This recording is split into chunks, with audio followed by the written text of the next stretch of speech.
Je vais donc vous présenter la démarche de projet et nous parlerons ici plus particulièrement du projet d'animation. Ce dernier peut être à destination d'adultes ou d'enfants.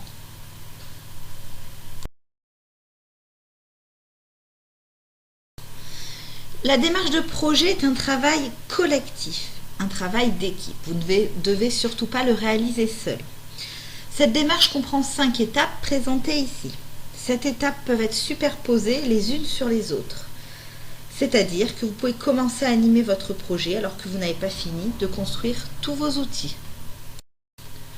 La première étape consiste en l'analyse du projet, de la demande et ou des besoins des usagers. Que vous demande-t-on de faire? Pour qui? De quoi ont besoin les usagers? Cette dernière étape est importante pour définir les objectifs de votre projet. Il existe différents outils d'analyse que je vous présente ici.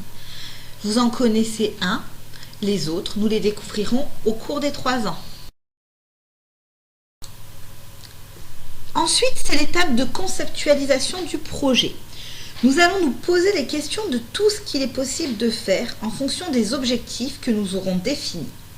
C'est ce qu'on appelle la faisabilité du projet. À ce moment-là, chaque membre de l'équipe va proposer des idées. Ensemble, il faudra trouver un consensus pour définir le projet définitif. Ce projet sera budgétisé, c'est-à-dire qu'on déterminera les moyens financiers nécessaires à la mise en place de ce projet. Ensuite, nous allons construire ce projet.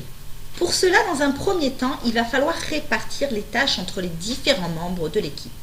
Qui fait quoi? C'est important de le savoir pour être efficace.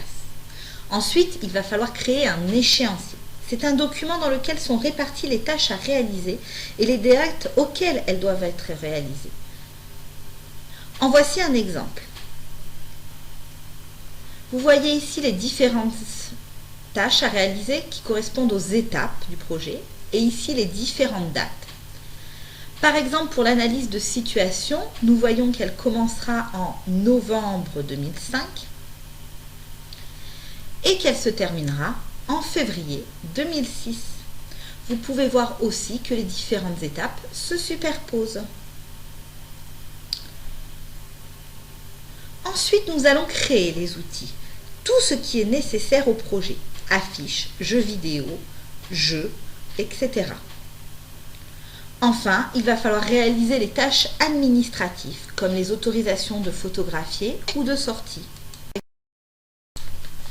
Enfin, l'étape de mise en œuvre du projet, c'est celle que nous attendons tous, c'est le moment où on anime le projet. Attention, le projet peut être animé sur plusieurs moments différents, contrairement à notre projet de Noël qui n'était que sur une après-midi. Enfin, tout projet se termine par une évaluation. Elle doit être pensée dès le début du projet, avec des critères facilement mesurables.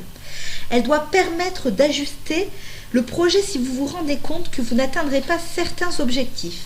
Elle s'effectue à plusieurs niveaux. Au niveau individuel, avec une auto-évaluation.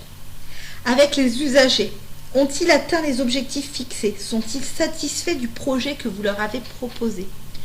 Ensuite, une évaluation hiérarchique. Cette dernière est faite par nos supérieurs.